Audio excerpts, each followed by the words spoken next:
Hallelujah. And ibandla lingenamali nje is because kunabantwana bomsebenzi abanemali kodwa who are stingy, who are not matured. Amen. Yes. But in abazali we are calling abantwana olungiselelo who are matured. Abazokuyazi ukuthi apha olungiselo sikulo asiphili ngenkazathi. Yes. Kodwa siphila bazali ukuthi umzalwane ayeneke inhliziyo yakhe. Lithi iBhayibheli kwincwadi yezenzo bekukade kukho bapostile zonke izinto yonke into bebenayo abantu beyizisa kwinyawo zabapostile. iBhayibheli kungasweleki into ebandleni besingaziswa ngabantu bezwe kodwa beziziswa ngabazalwane bezibeke ezinyawini zabapostile ukuzulungiselelo olusikulo kungasweleki into. Kwakungekho nkazathi ebethi lowo onento noba ngumhlaba awuthengise kodwa uzise ezinyaweni zabapostile. Kwakungekho nkazathi xa uzophekwa kulungiselwa abantu abakhoyo endlini kuthiwa wena uzaze ne-beef stock. Kwakungangazathwa ukuthi uzaze ne-10 rand. Kwakungangazathwa kodwa umuntu ebeqhutywa ngumoya enikela. Hayi lento siyenzayo siqokelele uzosana ntoni wena. But umzalwane ebekhupha kuye enhlizweni enikela. Yes. Kwibandla lokuqala. Eli bandla abazalwane lokuqala leli similiselwe kulo. Yes. Ibandla lomoya oyingcwele, ibandla lobabalo. Hallelujah. Bazalwane masingadivethini kwizinto uThixo simisele kuzo. Eli bandla sikulo libandla lomoya. Hallelujah. Yes. Libandla labantu abamele balawule ngumoya. Hallelujah. So senza kuzawunikelwa ngoku. Ake sifundeni quickly in the book of Proverbs 8. So in Proverbs 3 verse 8. Let me read quickly for you. Hallelujah.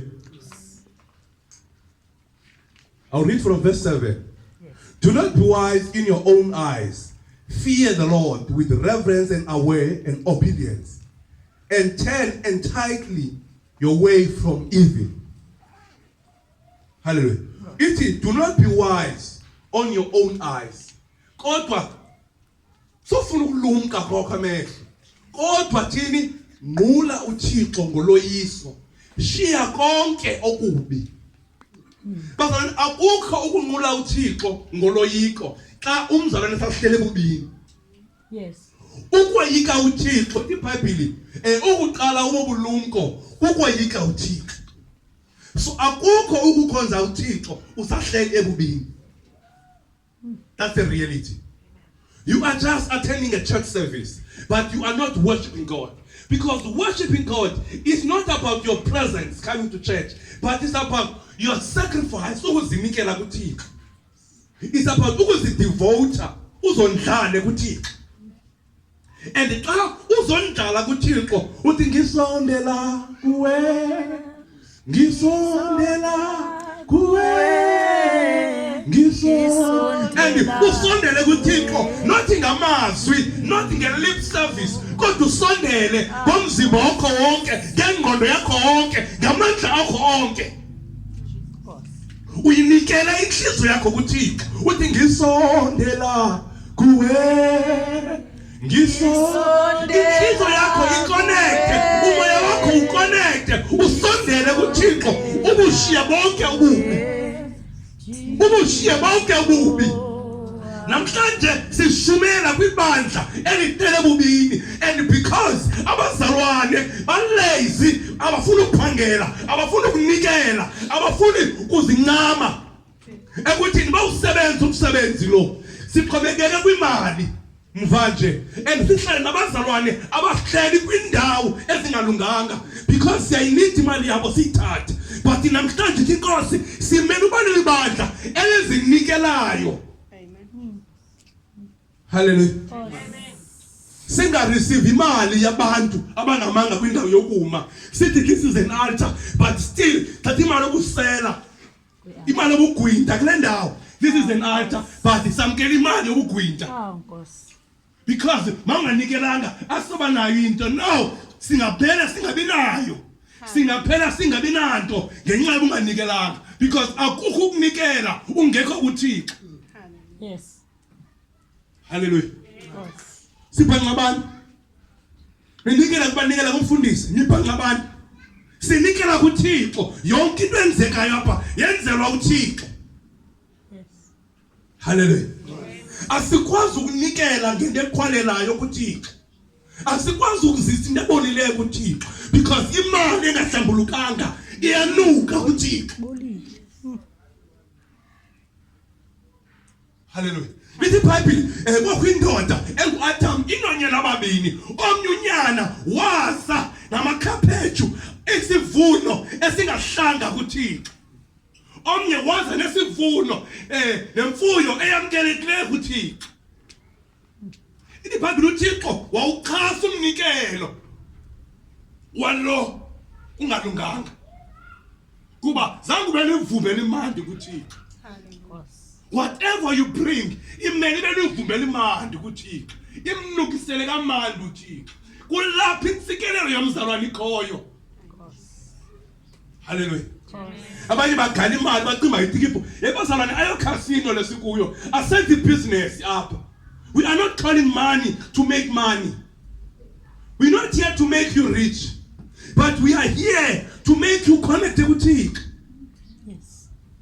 Abanye bayabizwa izane imali nikelani kuzovuleka ingcango. No, if you are not connected to God, there are no doors that will be open. uThixo akaphethwa, uThixo akalohasha. Asukukasino apha. Nikela nge500. Zawulunga into zakho and you send your name. No, asikokulondo apha. Asidlali imali, asidlali icawa apha. Hallelujah. Yes. Asokugambling bazalwane. Hallelujah. Ngiyanivuselela lezo ndawo.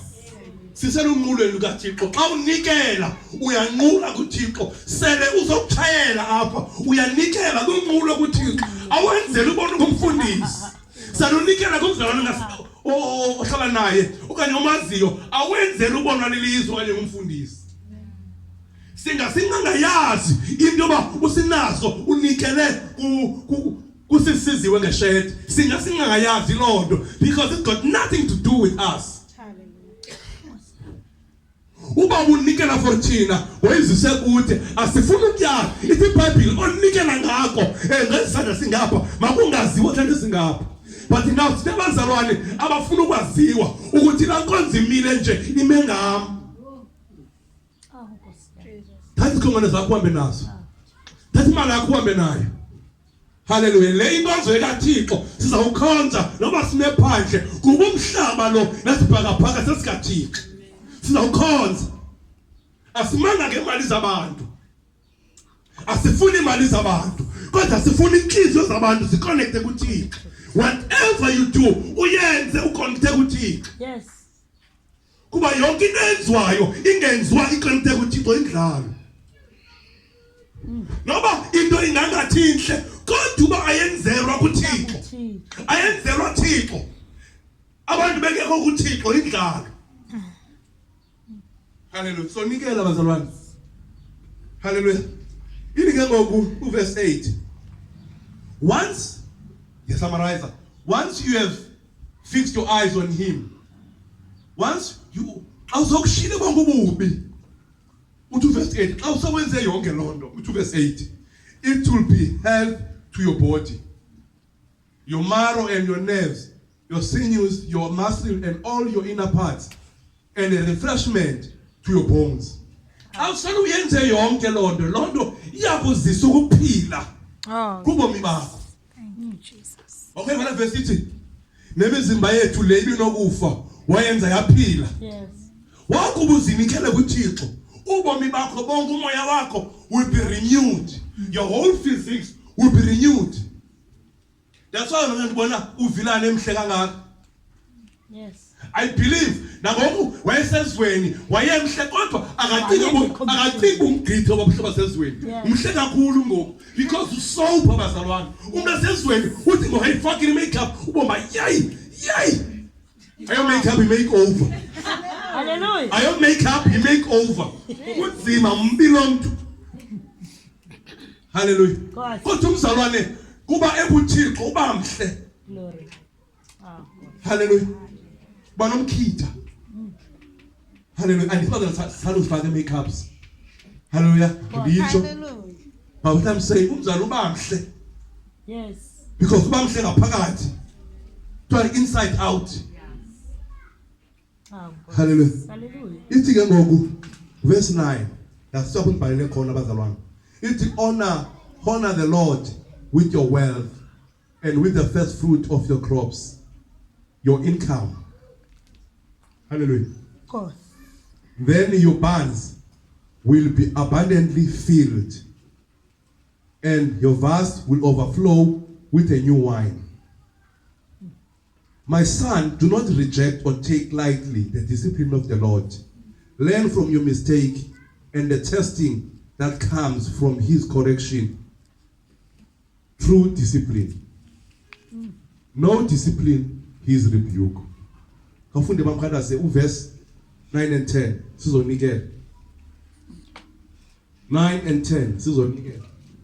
Wonke abazalwane abazilungiseleleyo nekuvuma emoyeni wabo banikele ngeli xesha bazokunikela. We've got envelopes. Those who wants to give, the purpose of the envelope is for you. Umuntu xa kwakho engayazi unikela ngantoni. Asithathi izishumi apha ayonkonzo yezishumi le inkonzo yobabalo. Hallelujah, because izishumi zezomthetho umthetho unesiqalekiso.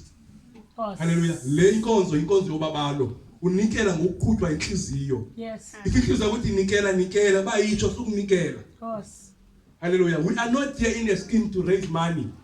Are you fundraising lesikuyo apha? Oh, of course. I do not take this gospel as a career. Are you career? This is a calling. Yes. Andizakuzophangela apha. Hallelujah. Kodwa ndizokuvakalisa ubumkani bukaThixo. Hallelujah. It's for you to finance this ministry. Hallelujah. Yes. Hallelujah. This is not an investment. You are financing it. It's not an investment. You're not expecting Yes. 500 rand uzofumana i-120. No, asenzi lonto apha. No. Yes. Uzawukhonza uze uthi udinwe because ayizokuzala imali yakho. Asangakulondwa kungumatshonisa lo. Funda mama apha ku-910. Asanga kumatshonisa apha. Mzukise uYehova ngobuncwane bakho nangenhlahlela yongeniselo lwakho lonke. Goes. Verse 10. Ozala amaqonga akho bubuninzi nemikhombe yakho yokukhongozela iphuphume iwine entsha. Uzukhumbuleke lento yi-continuation from verse 7 and 8. Ethi shiya konke wakube ushiya konke uqale uzukise uThixo. Awukwazi ukungawuba usagcine izinto kodwa uzukise uThixo. No, ayabi njalo bazalwane. Ningamele nganikela ijust lenonke ukuba kuza kwenzeka kanjalo. Hallelujah. Ushiya konke. Hallelujah. The junior Mzinyathi once said this the other day. What? Unikela ube uqala uzinikele wena ube ngumnikelo kuThixo. Yes. Unikela umnikelo. Yes. Hallelujah. Umzalwane umele ukuzinikela umzalwane azinikele kuThixo. What I'm saying is introducing my today's teaching. Yes. Hallelujah. Right. Umzalwane azinikele. Of course. Sikhonze nabazalwane abangazinikelanga. Samkela imali abazalwane abangazinikelanga. Hallelujah. Of course. Besenza funa amehlo abantu. Ibandla licorrupt lehlobo ngabazalwane abangazinikelanga nabashumayeli abangazinikelanga bashumela indaba bengoyisekanga zindaba. Yes. Zimele indaba zobulungisa zikwayisu ngumzalwane before you can proclaim them, because lento uyikhwazayo yinto ephuma ngaphakathi ayonto engqondo kodwa into engamoya. Yes. Xa uzakushumayela ushumayele into engqondo. That's why we have corrupt people today. Lento intsha yabantu abacorrupt ayonto indala. Kungoba abantu ba after izisu zabo bashumayelela izisu zabo. Hallelujah. Because labantu abafuni Thixo bafuna izinto for izisu zabo. abantu abazange ezinkonzweni bezokufuna uThixo bafuna imisebenzi bafuna imitshato bafuna zonke izinto abafuni uThixo. Let me tell you this, ukuba usenkonzweni uzokufuna izinto nansi nazakwenzeka zimbini. Xa uzifumene izinto uzawuphuma uhambe, xa ungazifumenanga uzawuphuma uhambe. Xa umuntu esiya etepini yamanzi afike amanzi engekho akahlala etepini. Naxa umuntu ewafumene amanzi etepini akahlala empompeni uyayishiya impompo kuba uzofuna amanzi. Nabantu abaze ezinkonzweni nabaze andithi abaze kuThixo abaze kwindawo zokuhlangana baze bezofuna izinto abahlali. Nkosi. Hallelujah. Asikho kuloo nto bazalwane. Asikho kwinto yokugcwalisa i-auditoriums.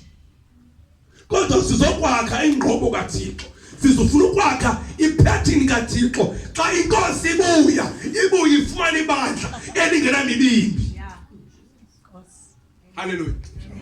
Andithi kubi ukugcwala kwendawo zokuhlangana.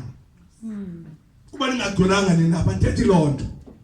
Ndithi bazale sakhe ingqobo kaThixo. Hallelujah. Cazela umnikelweni ngoko. Bonke abagqibe enhlizweni zabo ngokunikela beqhutya ngomoya banikele. Isondela kuwe